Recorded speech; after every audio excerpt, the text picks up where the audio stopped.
welcome to another episode of Cannabis Tech Talks. You're chopping it up with Chuck today, and we are very excited to have Mara Gordon here, the founder of Aunt Zelda's, and is it Zelira Therapeutics? Yes, it is. Thank you for having me here. Awesome. Well, we are so excited to have you here because I got to see you live down at the Emerald Conference, and would you mind just telling the audience briefly about your background and what role you play in the cannabis industry? Because I was fascinated by your talk down in San Diego. Okay, well, first of all, Chuck, I'm really happy to be here. Thank you so much for inviting me. It's nice to be able to do this from the comfort of my home in the middle of this crazy time. My role in the cannabis industry has always been around trying to determine what are the best doses and what are the best profiles of medicines and forms for treating various diseases. So I've approached my role within the cannabis industry as a researcher with a emphasis on data. And the medicines and each of the companies and each of the things I've done through these years have all been around being able to determine what are the best doses for treating different diseases. Now, what I was talking about at the Emerald Conference was I was delivering the preclinical research that we had done on the 3 major subtypes of breast cancer, utilizing a whole plant extract that we had made, that I made through Aunt Zelda's, and that at the time Zelda Therapeutics, now Zelira Therapeutics, after the merger, is then funding, and then at Complutense University in Spain, they actually did the research with the petri dishes and mice and all that. My goal is that we make cannabis so well understood that any physician anywhere feels comfortable prescribing or recommending cannabis just like they would any other medicine. It seems like it's more important than ever right now, given the current state of, the state of the state, that we have people like you that are helping to connect the dots with, like you said, data.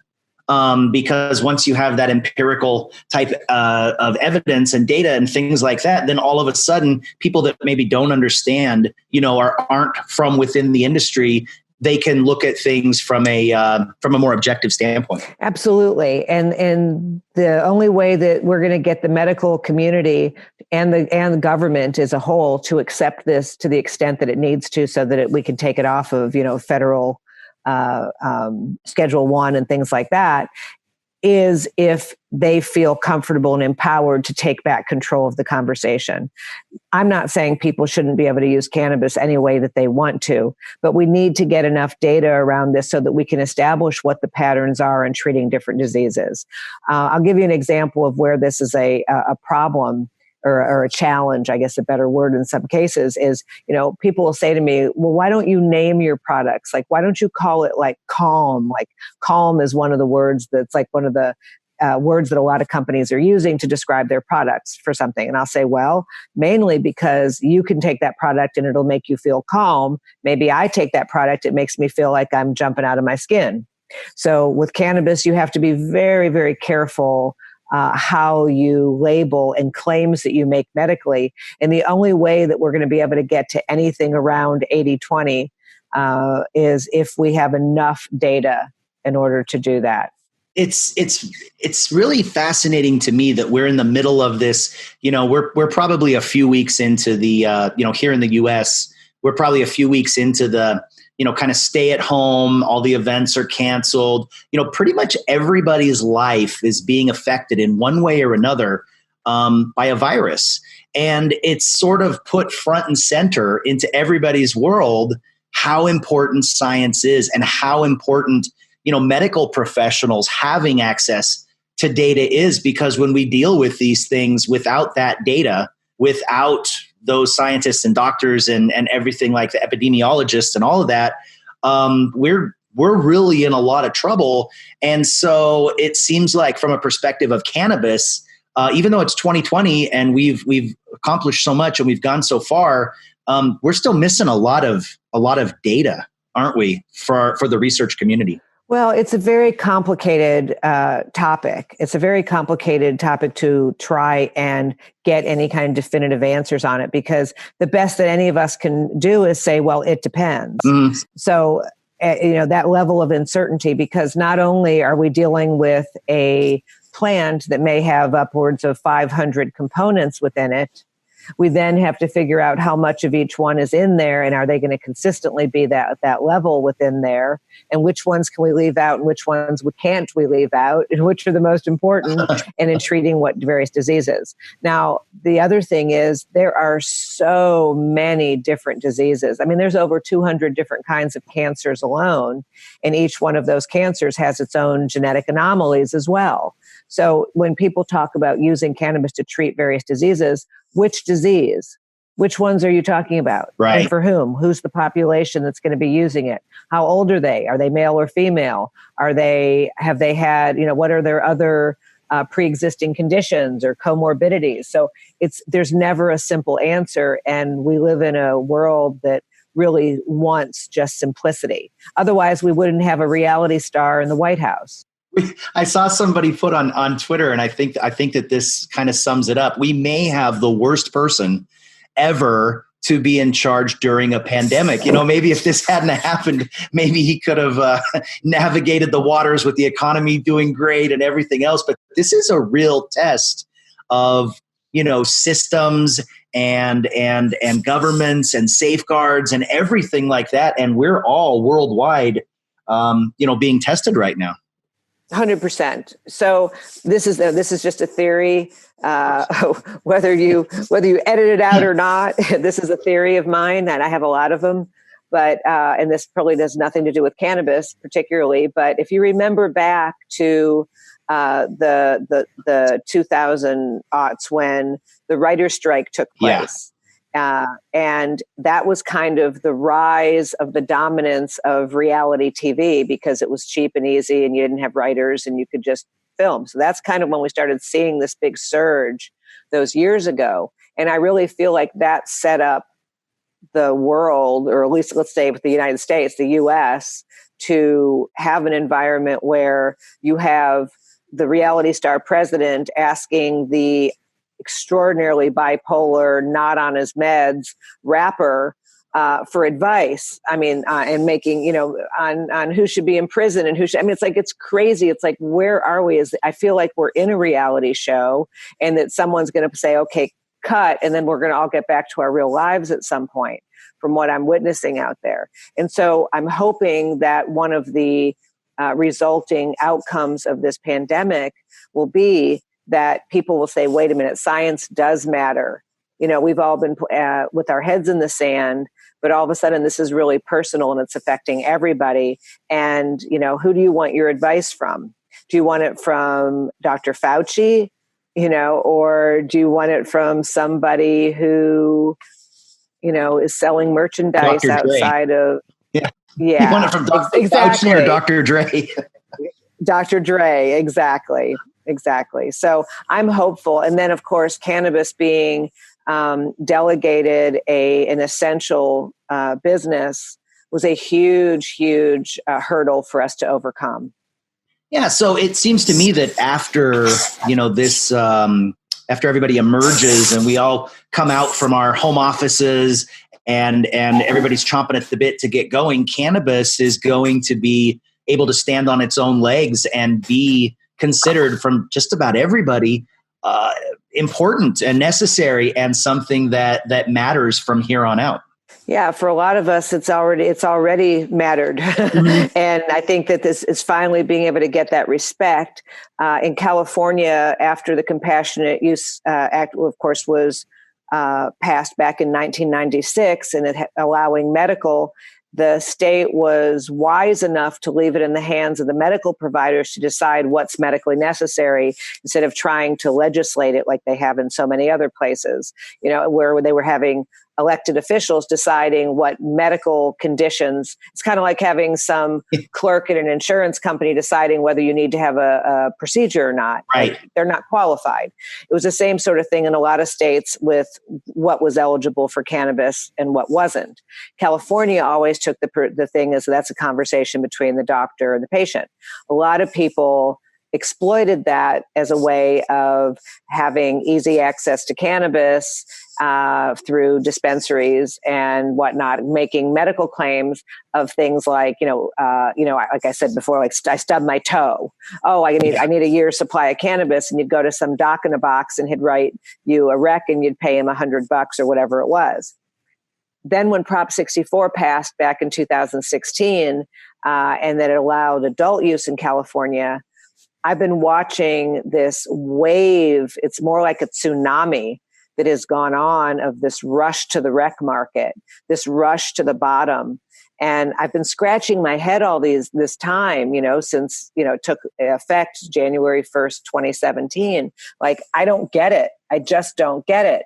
The same people that were using cannabis recreationally before Prop 64 are the same people, with very, very few exceptions, that are using it afterwards. However, people that are sick that now think legitimately they can use this without fear of, prosecution, et cetera, right, they're the ones. So you have all this money rushing for investment into the latest, vape cartridge or the latest whatever in the recreational. And I've been just sitting back here going, you guys are nuts. The recreational market is so small compared to the medical market, because everybody, I don't care who you are, I don't care your politics, I don't care your country of origin, I don't care any of that. Everybody eventually gets sick. Mm-hmm.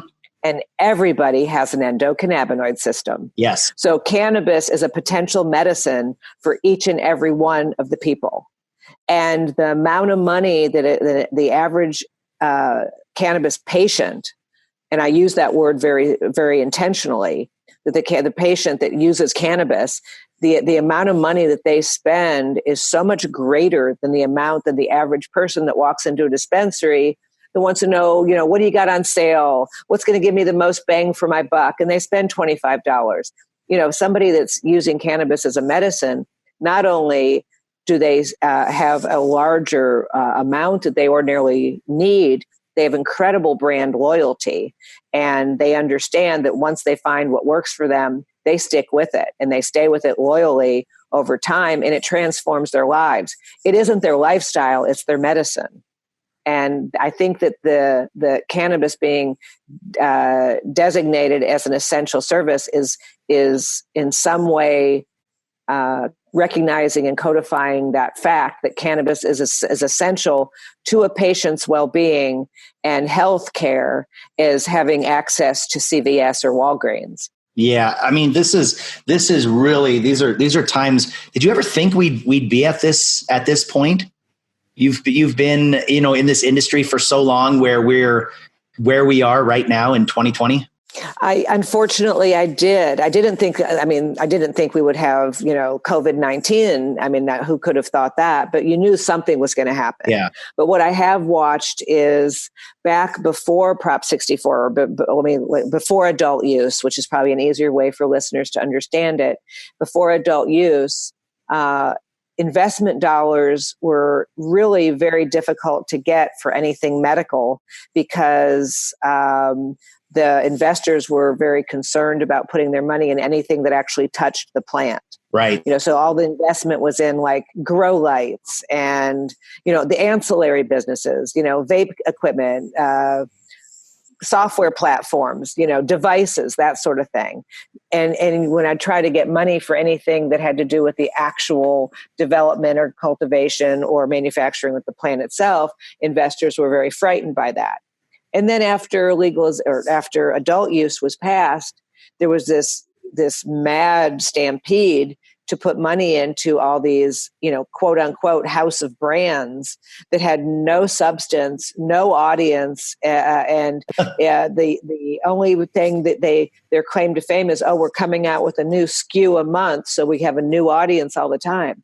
Well, the interesting thing about that is with the medical side of this, people want you to have the same things available over and over and over and over again, year after year. They don't care if you come out with, it's like when Coke came out with their flavored Coke years ago. People said, no, we just want Coke.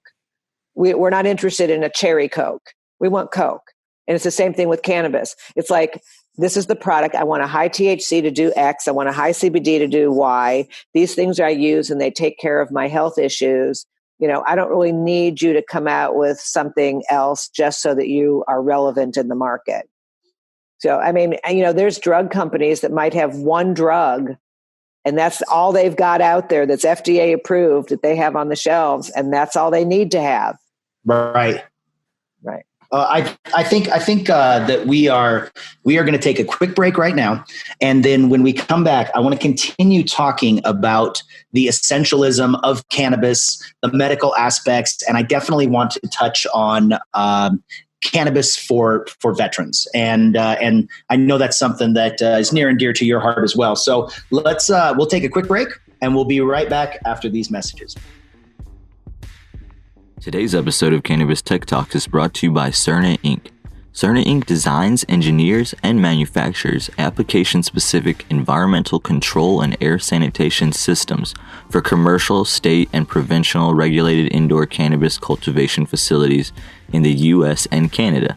Their engineering and technical team provide energy and water-efficient solutions that allow growers to meet the unique demands of a cannabis cultivation environment through precise temperature, humidity, light, and process controls, and to satisfy the evolving code and regulatory requirements being imposed at the state, provincial, and local levels. With Cerna's full suite of engineering, equipment, controls, and data collection, cultivators no longer need 3 separate vendors to provide these products and services. At the same time, Cerna can leverage the data it collects to ensure its designs operate with optimal efficiency under real-world conditions. Visit www.cerna.com to learn more. That's www.surna.com to learn more. Hey everybody, we're back to Cannabis Tech Talks. You're chopping it up with Chuck, and we are very, very grateful to have Mara Gordon here talking to us about cannabis, the science of it, what makes it so essential, and especially, I want to go back to the importance of data. Why is this data so important from a scientific, from a medical standpoint for cannabis? I think that it's important to keep in mind that all data is not the same. Mm-hmm. You can find logic and statistics to support any viewpoint that you want. And when I first came into the world of cannabis and I said, I'm going to be collecting data, people said, there's no such thing. You can't collect it around something that's as complex as this. And I thought, okay, well, you just keep having that attitude and I'm going to keep doing what I do. And now you can't swing a cat without hitting somebody that supposedly is collecting data around cannabis. It's the new oil, right? They say it's the new oil. Yes, absolutely. The challenge is when I look at what these companies are collecting, they're not asking the right questions. And as a result, the data is just going to be accumulations of anecdotal. It's going to be, if they have 100,000 data points, it's going to be 100,000 ends of one instead of it being 100,000 answering a group of questions. That are relevant. And it's going to be subjective in a way that will not shift the conversation at all moving forward with the medical community.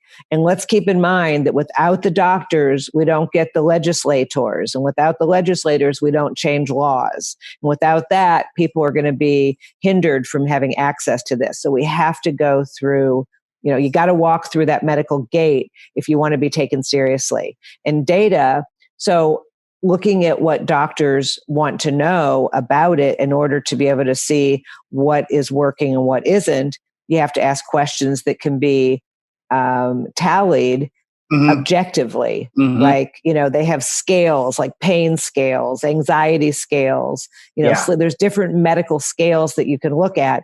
Also, there's questions around usage, but more importantly, don't tie the data to things like the name of it, like Blue Dream. I mean, what a silly thing. Blue Dream, I could look at 10 different things of Blue Dream and they can be completely different, 10 different products, 100%. I could look at 10 flowers that are all labeled Blue Dream and have them have very little in common. So you can't go by that. And so much of it is just people saying, yeah, I use Blue Dream and it helps me with sleep. Really? Interesting. Well, which Blue? I got to see the lab results. I want to see every, component of it to be able to track it that way. You need to see the DNA and the RNA, right? Exactly. So even if you don't go that, even if you just have the cannabinoid terpene profile and flavonoids and things like that, that can do. I mean, the DNA and RNA are more when you're looking to replicate exactly. Okay.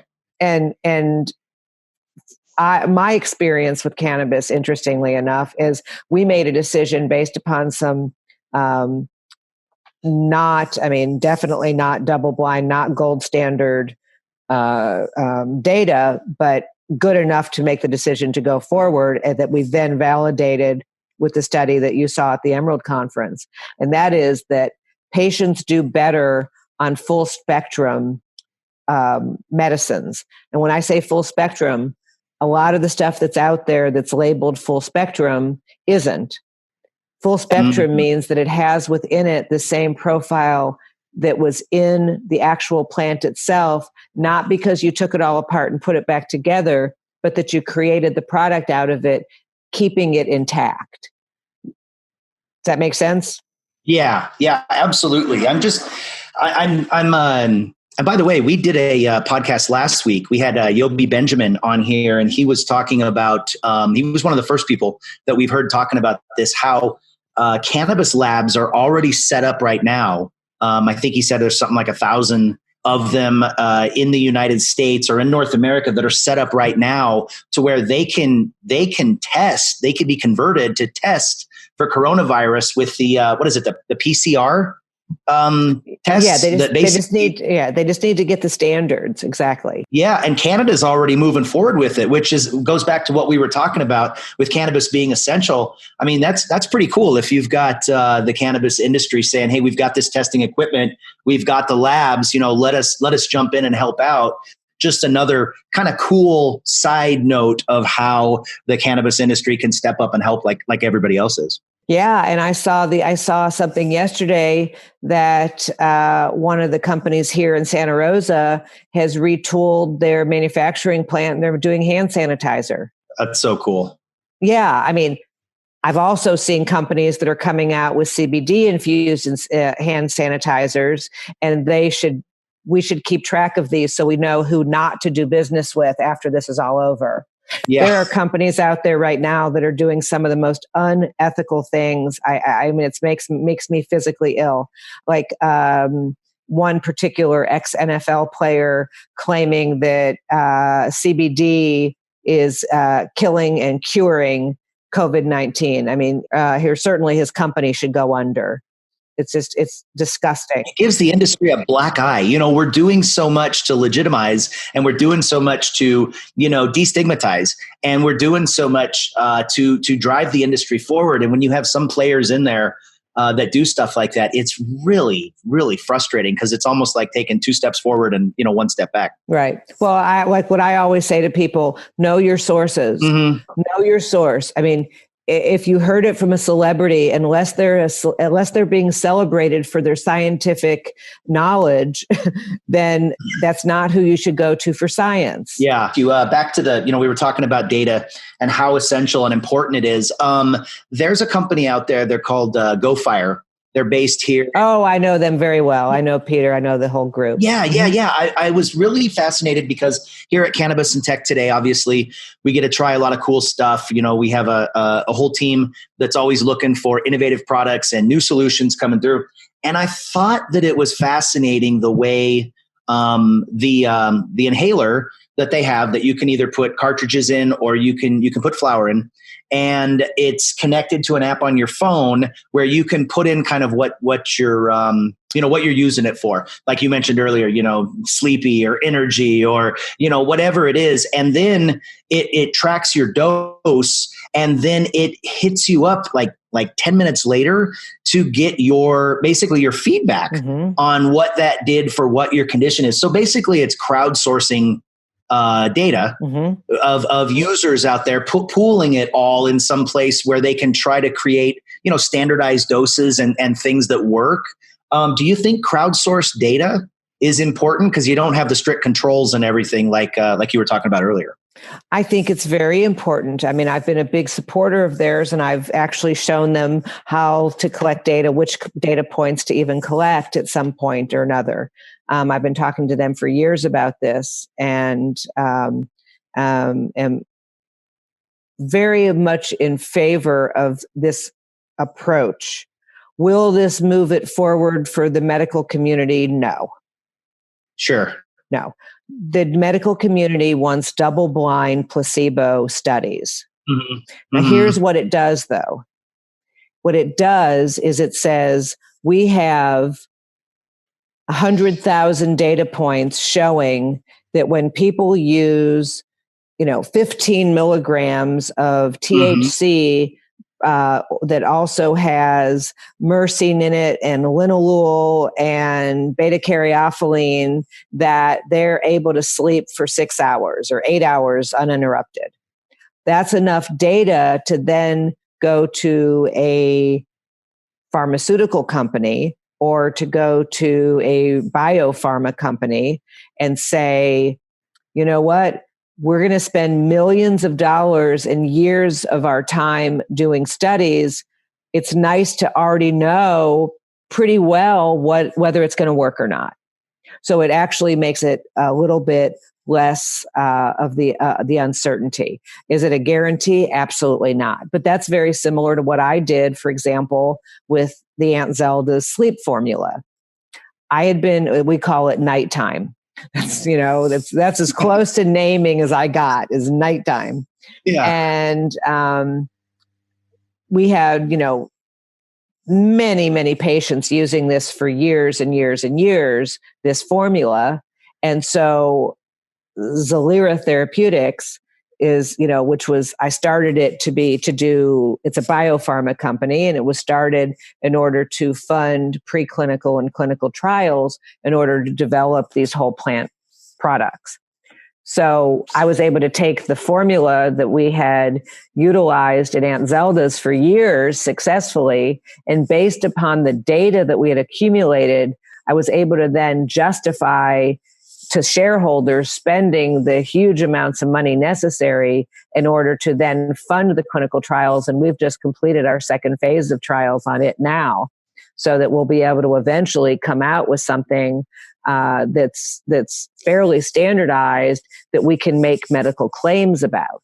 So that's where this crowdsourced data is especially valuable.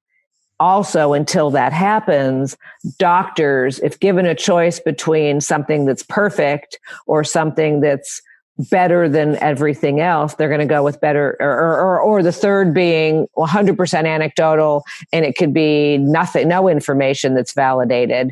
Then they're going to go with this good enough, and that might be what Peter's offering there. Go Fire. That's really cool that you were working with them, way back then, because they went to some smart people, because they're a very smart company.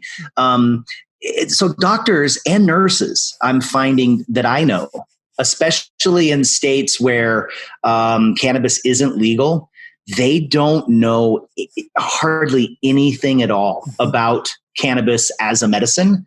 And I'm curious how you think that plays a role. I'm a veteran, and one of the causes that's near and dear to me is making cannabis or CBD available for veterans as an alternative to the drugs that they're getting right now from the VA. And that's a huge group of people. Where do you think is going to have to happen for at least the VA to be able to offer as an alternative cannabis? Because they're showing right now that it can help with a lot of things that are that veterans are having a hard time with with nearly half the side effects as the drugs they're getting right now. What needs to change, do you think, before the VA can start making that available for veterans? Very simple. It has to come off Schedule 1. Because any organization, well, it's a federal agency, the Veterans Administration. Sure. So right there, they're not going to, they're not going to recommend something that is Schedule 1 that they have on the same registry as heroin. So that's the first thing. The second thing is, well, but what could they do? So that's the fact of it. That's the world we live in right now in the United States. Absolutely. So with that in mind, I've thought about some of the things that they can do. Well, there's something that's available through, I know it's available through employers. I'm not sure exactly. I'm not an expert by any stretch of the imagination, but the health savings accounts that people have where there's an X number of dollars that they're allocated that they can have as pre-tax dollars to use for whatever they want, like whether it's a gym membership, or for supplements, or, your vitamins, this sort of thing. Perhaps have it be where veterans are given some sort of an allowance that's not earmarked specifically for pharmaceuticals, that they could then utilize that for cannabis until it's removed from Schedule 1. And even after it's removed from Schedule 1, until it's FDA approved for something other than for spasticity with MS or seizures, then it's still not going to be prescribed, because a prescription implies as a federal document. So there's a lot of things that have to happen on that. I think that more and more, from what I've heard from some vets, is the VA is turning a little bit of a blind eye, ignoring it. But a lot of them are having to continue to fill, and this is where the lunacy and the greed of the pharmaceutical industry, because it's their lobbyists that made this happen, is they still are filling their prescriptions. They still have to fill their prescriptions for antipsychotics and antidepressants and insomnia and all these other things, even though they're not using them. Wow.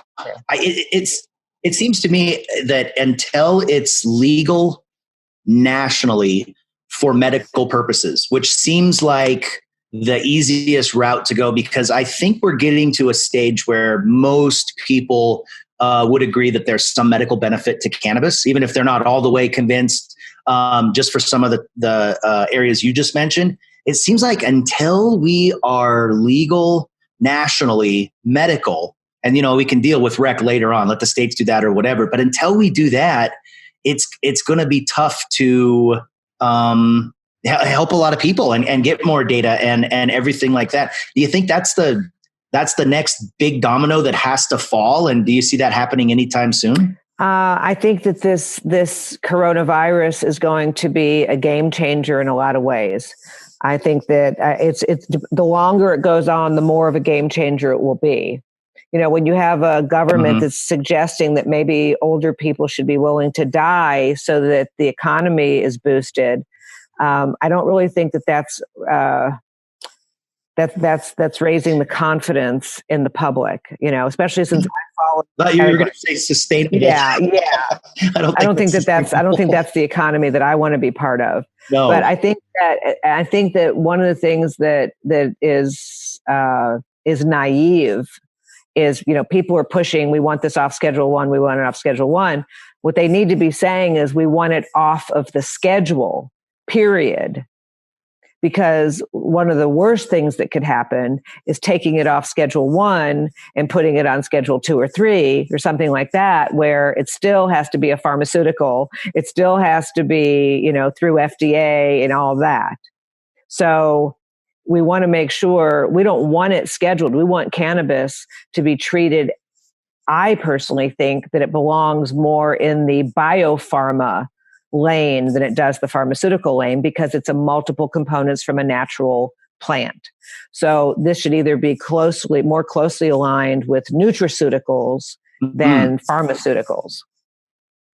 Wow. And I think that the reality that we're moving into, and I think part of this big surge that we're seeing, I looked at the numbers that just came out that MJ Biz just published, I guess, I don't know, it just showed up for me today, showing that the significant shift down in flower and pre-roll purchases, which is where everybody and their brother seems to be, going this week or last week and going more towards the edibles because, and of course, tinctures and infused oils and things like that fall under that edible umbrella also.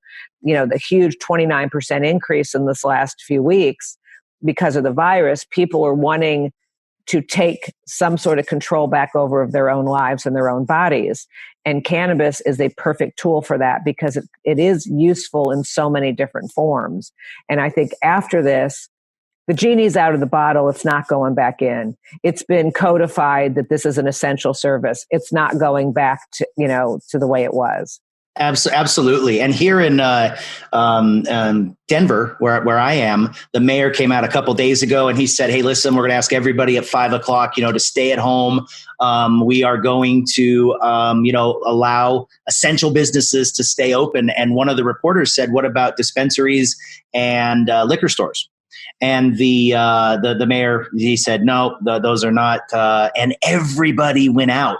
Like everybody went out. There were lines out the door. There was no social distancing, and everybody was panicking at the liquor store and at the dispensaries. So much so that 2 hours later, they had to make a retraction and say, "Okay, listen, we were wrong about this." Everybody stopped going and trying to buy all of the weed and all of the. It was funny to see how that played out real time because the mayor was just taking his cues. And then all of a sudden we realized, look, not only is there a bunch of people employed by this, but there's a bunch of people that if they're going to batten down the hatches for 2 or 3 weeks, this is on their must-have list. And like you said, whether it's edibles or flower or whatever, it is more essential than ever. And it's just a sign of the times. Well, I specialize in working with the sickest of the sick.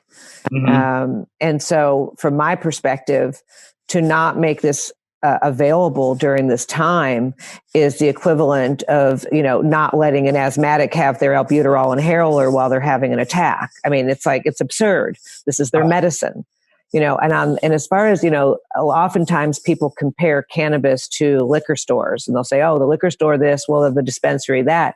I look at it more as the dispensary, the pharmacy. Mm-hmm. On the other hand, I also was appalled at the idea of them shutting down the liquor stores, not because I'm a big fan of liquor. I mean, my husband's been sober 31 years and I could take it or leave it.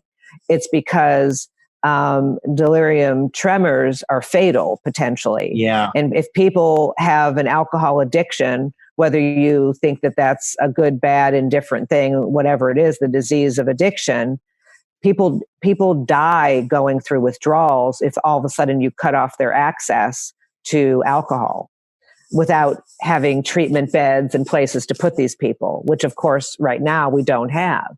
Sure would not. So it would have just created a whole secondary and potentially very harmful level of problems by not having these things available. Do people have to be able to do their bong rips? It depends why they're doing it.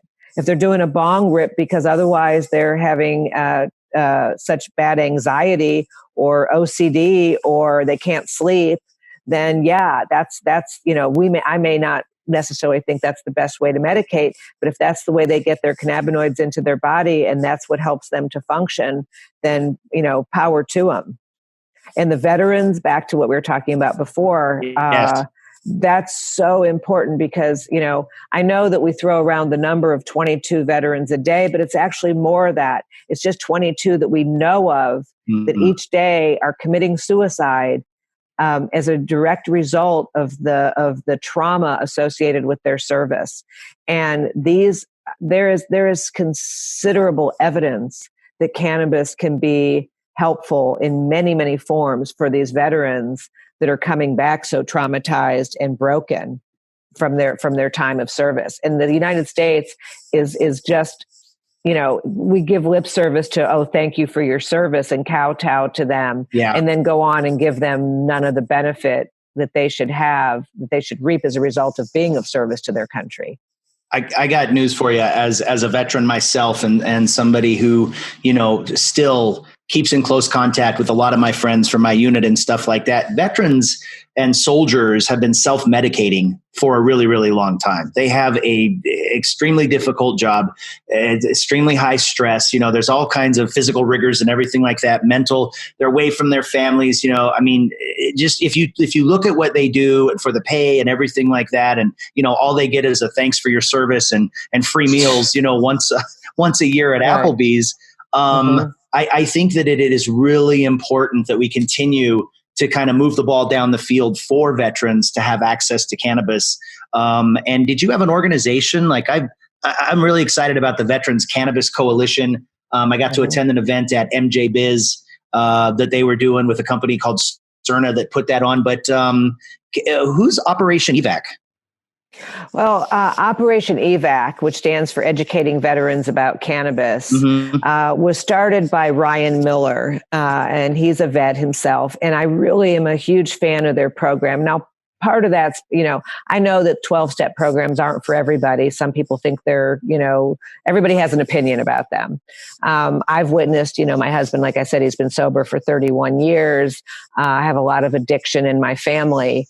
And so I've seen that some of the benefits so the main thing that has impressed me about it was that peer-to-peer support. And what Operation Evac is if I look at it like what it really is, Ryan sent me something recently. Let me see if I can just pull it says the mission of Operation Evac is to promote the growth and healing of military veterans through mutual assistance, personal development, and community service. And so what they're doing is like these once a month 90-minute peer-led support groups, and they're doing them being sponsored through local dispensaries. So it's a beautiful way for people to get together. They have trauma specialists that come. They teach them about yoga. It's a lot of different organizations that'll come together. It's not like they're doing this because they also have a product out there that they're selling. They bring in all sorts of really important people to facilitate, from the mental health background and to help people to be able to help their peers, because when we help our peers, we help ourselves. That's the beauty of being of service, is the happiest people are the ones who do for others more than what they want to know what's coming for them. And this group personifies this. Nothing makes me feel better than seeing people come together, helping each other, through this industry, through the plant as a medicine. And, where we say to veterans, thank you for your service. And I never even know how to react to that. I feel very sheepish when somebody says it, I just say, oh, thank you, whatever. I'd say right now, with what's happening with coronavirus and everything else, the new thank you for your service has got to be for those people that are on the front lines, of medical care, nurses, doctors, even the people that are out here, keeping our world going right now and out there exposing themselves, in the grocery stores, and to keep supply chains going and everything like that. I think it's a really, really good time to thank those people for their service, because they are more important than ever right now. And it's super important that we're all coming together to find solutions in these really, really uncertain times.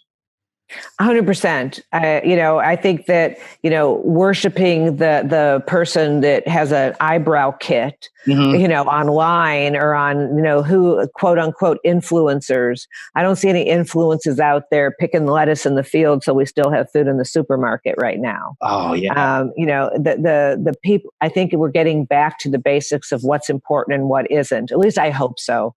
I hope to God that there's some sort of a sea change, because, I'm a little bit older, a lot older. And, I've been on this planet a long time, and I've seen the us evolve. I'm on the, I'm a baby boomer. So I've been around a long time and witnessed a lot. And what I'm seeing as far as the callousness, it's just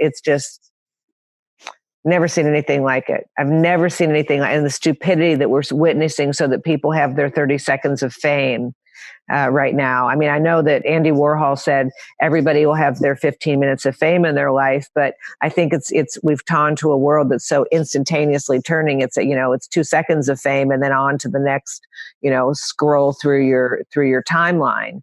And I think that leaving people like veterans and, grocery store clerks and the custodian at the hospital, not just the doctors and nurses, but the guy that comes or the woman that comes and empties the hazardous materials and the trash things and all of those things too, and mops the floors, and the cafeteria clerk that makes sure there's food for the people to eat. All the way through, these are our unsung heroes that I think we're all realizing, wow, what would really be going on without that? Would I be, if I was in a foxhole, would I want to be in with the person that's an influencer on Instagram or the person who actually knows how to do something? Yeah. Right. And so I think that is going to be one of the big takeaways is it's, having what you know how to do is just making money. You really don't know how to do anything. Yeah. I hope we're going to see that pendulum kind of swing back, because for a little while, man, it's been pretty scary as far as, reality stars and influencers and things like that, and kind of an anti-science attitude, which, there's always been a little element of that, to some degree or another, but it's very, whether it's climate change or whether it's, cannabis as medicine or whatever it is, there's been kind of a, I don't know, people have, everybody can question science, like science doesn't know what it's talking about, like it's not peer reviewed. And I think in light of the coronavirus, hopefully, that is changing. Opinions are changing on how important science is and researchers are, and that it's not just about profits, because there's no profits on a dead planet.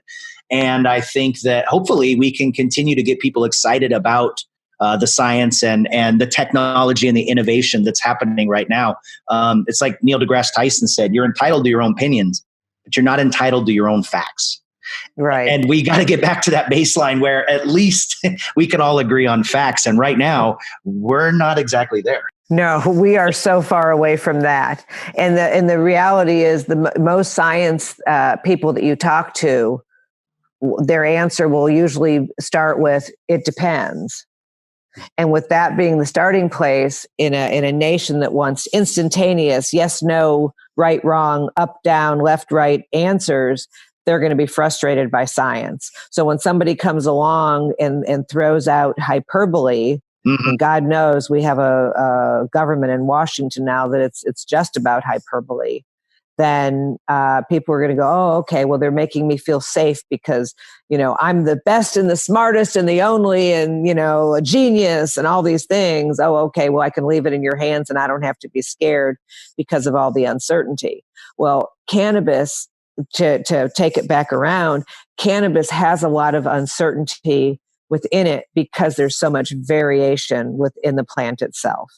And that feeds on the dis-ease, I think, that we see with people. They want things to be exactly the same over and over again so that they can predict where their lives are going. Right now, everything is just utter chaos. I mean, I haven't left my house in 2 weeks. Today is 2 weeks. Right. And which is just bizarre. I mean, I was supposed to be in New Zealand the week before last, and then I was supposed to be in Oklahoma, and I think I was supposed to be in Brazil right now.